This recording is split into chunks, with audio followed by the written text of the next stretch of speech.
হে everyone, এই সকাল সকাল ঘুম থেকে উঠতে কারই বা ইচ্ছে করে বলো, বাট তোমাদের বর্ষাকে তো উঠতেই হবে। দেন আমি ব্রাশ করতে ছাদে চলে আসলাম। ফ্রেশ হয়ে আমি নিচে এসে গেছি।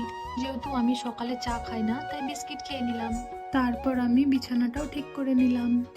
আজকে আমি সকাল সকাল স্নান করে নিয়েছি, কারণ আজ আমি যাব কলেজ। আজ হচ্ছে চিলড্রেন্স ডে, তাই বাড়ি থেকে বেরিয়ে পড়লাম।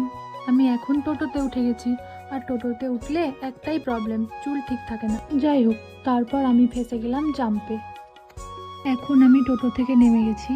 একে দেখো কত স্পিডে আসছে।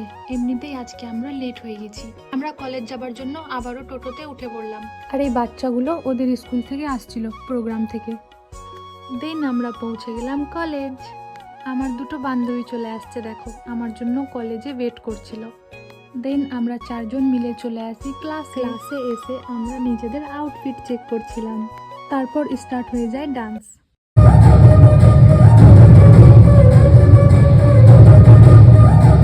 তো কিছুক্ষণ প্রোগ্রাম দেখার পর আমরা ক্লাস থেকে বেরিয়ে গেছি। আর দেখো আমাদেরকে দিয়েছে মতিচুর কা লাড্ডু আর ভুজিয়া।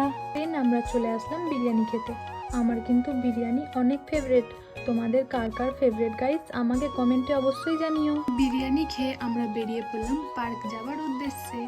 এখন আমরা পৌঁছে গেছি আমাদের বারারুয়ার নিউ পার্ক। আর পার্কে এসে দেখি গাইস এনাকে অনেকেই তোমরা চেনো। তারপর আমরা স্টার্ট হয়ে যাই ভিডিও করতে মুখিয়াজির সাথে। এখানে সবাই ভিডিও করছিল। তো চলো, ব্লগটা এই পর্যন্তই। ভালো লাগলে লাইক কমেন্ট শেয়ার অবশ্যই করে দিও, আর ফলো করতে ভুলো না। সব ক্রিয়েটার্সকে বাই বাই করে আমরা বেরিয়ে পড়লাম বাড়ি। আর মুখিয়াজির কথাটা শোনো গাইস, কি বলছে।